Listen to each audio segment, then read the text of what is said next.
Howdy everyone, it's me once again, the one and only Killer Dan. And today, I'm still continuing my Disney movie marathon by reviewing one of these superhero films once again has been done by Marvel, the company.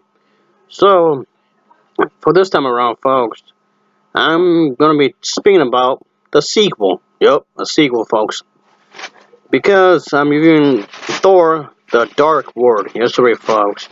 And as I mentioned before, of course, it's supposed to be part of the expanded universe that Marvel has been producing for quite some time. So yeah, why not? If I review one installment of the series, I might as well review them all, I guess you would say. So anyway, yeah, I know technically this isn't. I guess you can say that it's not being produced by Disney, but Disney is helping them in some ways. So that's a good enough excuse for me to talk about these movies for my Disney-a-thon, I suppose. So anyway, I just thought, why not? I did review the first part, so I might as well go for the second one, the second entry of the trilogy. So, of course, as usual, let's talk about the plot, shall we? So, here we go. So, for this film, folks, the character Thor basically has to team up with Loki as an attempt to save the Nine Realms from the Dark Elves, whom are being led by this vengeful creature whom intends to plague the entire universe into absolute darkness. So, yeah, even though these two characters don't always get along with each other, but they do realize that something is at risk here. Something is definitely, has something going on. So yeah, because the thing is that eons ago, there was this father of Odin whom clashed with the Dark Elf, whom has unleashed the weapon known as this sort of thing on the Nine Realms. So after considering these forces, including this enhanced warriors, so on their way home into this sort of world, one of these characters, let's just say that they are within the stone thing, unknown to him. Let's just say one of the elves, as well as this individual and a handful of dark elves, escape into suspended animation. So we get this whole backstory and its elves and whatnot, this dark individuals. So, to set the kind of tone and backstory with the villains of the story, then we fast forward some time with the present day Asgard, where Loki seems to be imprisoned for his war crimes on Earth. Meanwhile, we get to see that Thor himself, along with these warriors, and let's just say that they have their own thing going on, of course, and it tries to get more exciting than the first Thor film, as it packs up more action, obviously. So we have that going on, of course.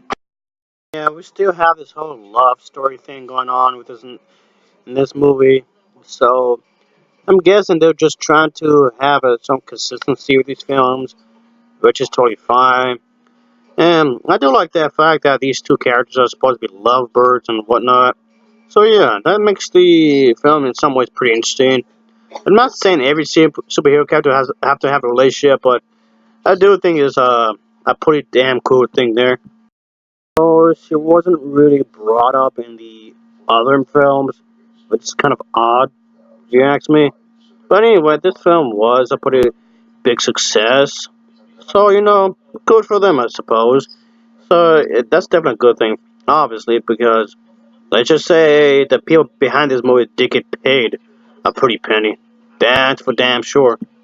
It's a part of a marketing brand, so obviously a lot of people are going to go and watch this movie.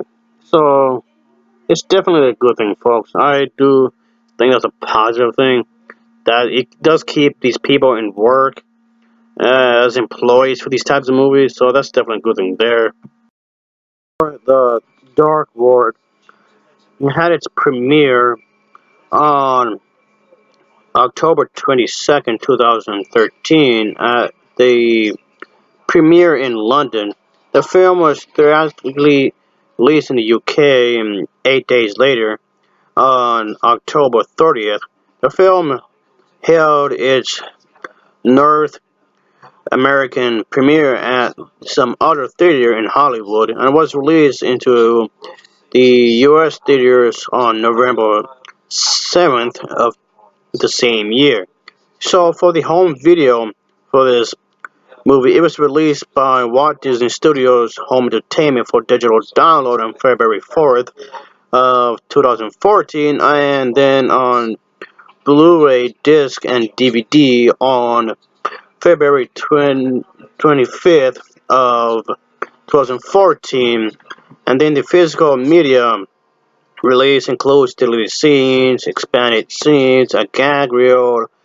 Also, of course, there was the whole idea of the audio commentary by the cast and crew, and of course, there was the Marvel one-shot short film. It was attached by it, of course, which of course is pretty cool.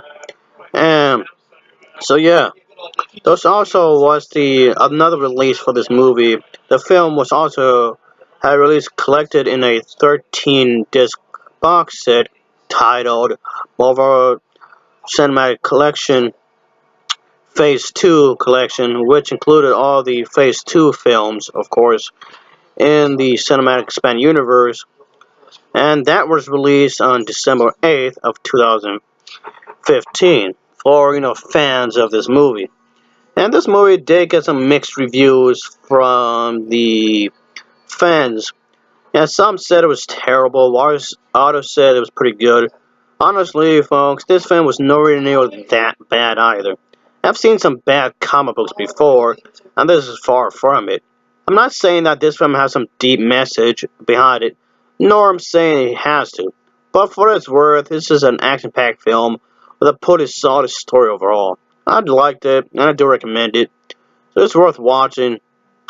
So I'll give this film an overall rating of a 7.0 out of 10. It gets a 7.0 out of 10 for me. And as always, thanks for watching, and take care. Till next time, oh yeah.